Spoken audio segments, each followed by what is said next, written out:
awesome friends. Happy Sunday. Welcome to another awesome episode of Optimize with Francis. Today's topic will be talking about living your dreams. Living your dreams. And our illustration is going to be from a Bible character. You don't want to miss a minute of this. Just stay glued. All right. So, the Bible character we'll be talking about today is Joseph. So Joseph is a young man who has a dream. And from the story, it's implied he has a vision from God or a dream where we can summarize that he's told he's going to be a leader.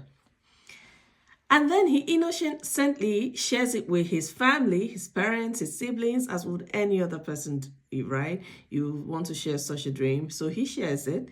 And his family, or his siblings in this case, decided to sell him to slavery because they didn't want him to be the leader of everyone. Because for goodness sake, he was the 11th son.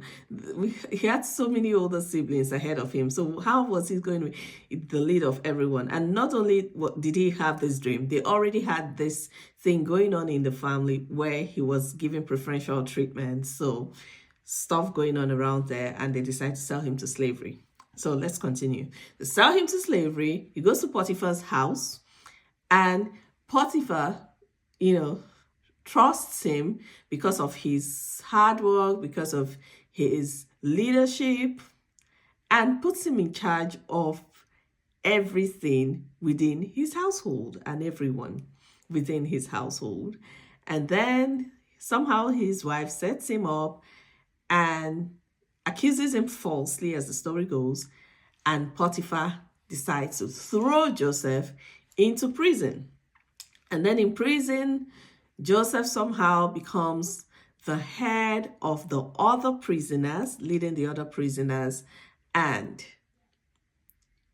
somewhere along the line, he interprets a dream to his co-prisoners who happened to be workers for Pharaoh. And afterwards, the dream came to pass, and those prisoners interpreted the dreams to forgot him. Yes, they did. They actually forgot him. And Joseph still remained in prison, for about 2 years, I think, until Pharaoh now had a dream, and Joseph was called to interpret the dream. And after successfully interpreting the dream, Pharaoh makes Joseph second in command, and he becomes prime minister of Egypt. Summarized version. But I want to point out some things as it applies to, our optimization journey. Number one, Joseph had a dream. Joseph had a dream. Call it whatever you may as it applies to us today. Do you have a goal? Do you have a vision? Do you have a dream? Do you even have a starting point?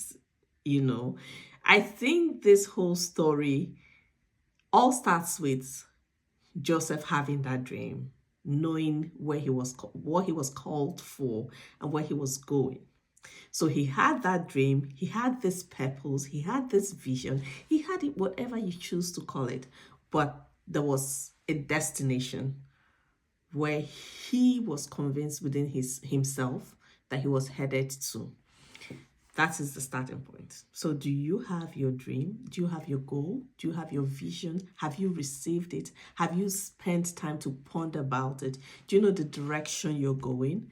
Number one, do you have that? So answer that, very truthfully, and it's a very personal question. Number two, Joseph is sold to slavery. So Joseph suffers betrayal by the people he trusts the most, his family, his siblings. They all ate together. They all, slept together in the same roof, and they stabbed him so badly in the back. But you know what surprises me? From the moment Joseph got that dream to the point he became second in command in Egypt, everywhere in that Bible story that I read of Joseph, I see him still occupying a leadership position, living his dream irrespective of the destination or where he was per time. He was living his dream in his father's house from the time he got the dream, because I see his dad sending him to go and check if his siblings are okay. I mean, these are older ones. They should be fine. Why would Joseph be the one checking after his older ones? Leadership. So he's already living in the reality of his dream or of his vision. And then they sell him to slavery. And once again, in Potiphar's house, I see he's placed in charge of everything in Potiphar's household and everyone in Potiphar's house. I'm like, wait a minute, is he leading again? What do you call leadership if that's not it, right? So he's living his dream from his father's house where he got it down to Potiphar's house, even though he's just been sold to slavery. That was a time to start sulking over all the betrayals that life has thrown at you. Just imagine the people I trusted the most. If only they hadn't sold me into slavery, I know I should have been headed for leadership by now. But that's not what I saw in Joseph. Joseph continued to live the dream, even in Potiphar's house. So wait a minute, let's see what happens next. If he's going to stop living his dream after he's thrown in prison. Nah, not Joseph. The next thing I'm reading, that Joseph has been thrown in prison and Joseph is in charge of other prisoners. I'm like, oh my goodness, what kind of human is this? So Joseph continues to live his dream, even in prison. The dream is leadership. It doesn't matter the portfolio, right? If he's officially labeled a leader or not. He was living in the reality of where he knew he was set for. So and leadership is not a title. It's not a position.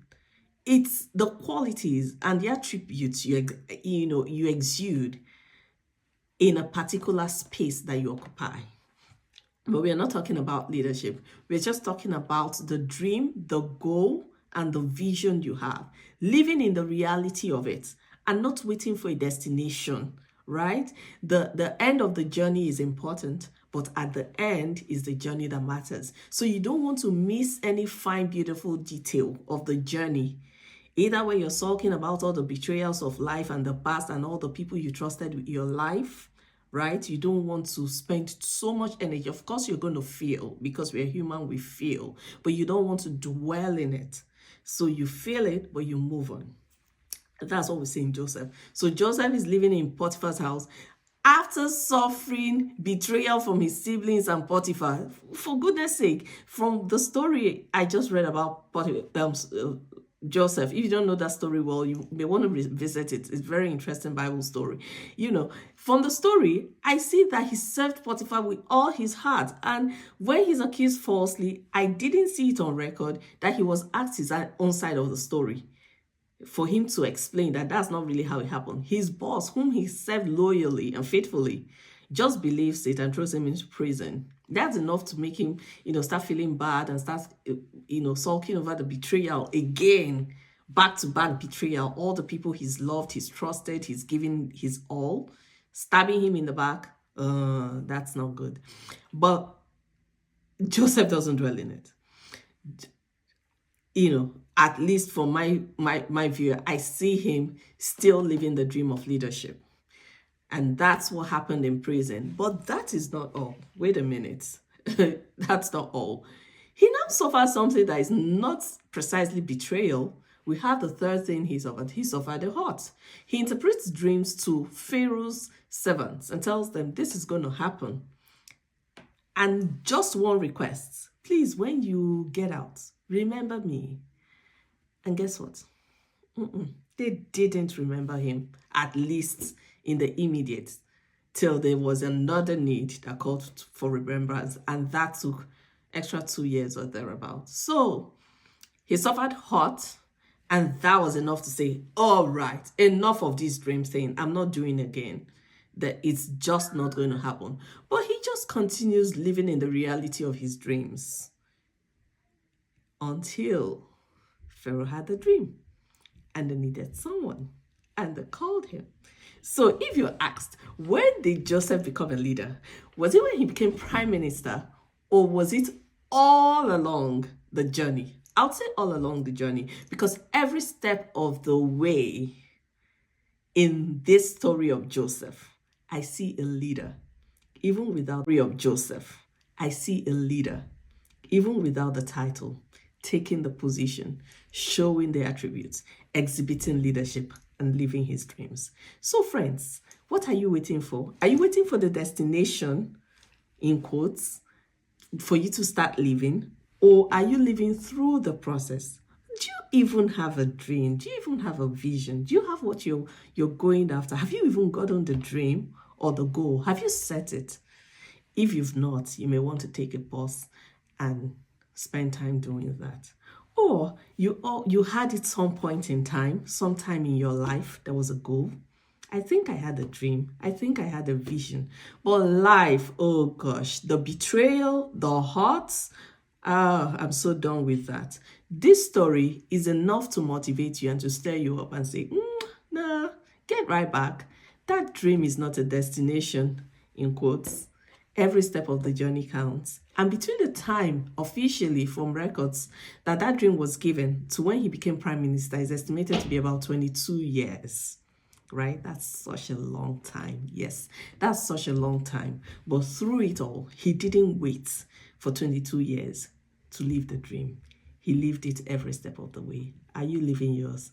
All right, friends, thanks for hanging out today with me. Until next time, have an awesome week. Love you all. Bye.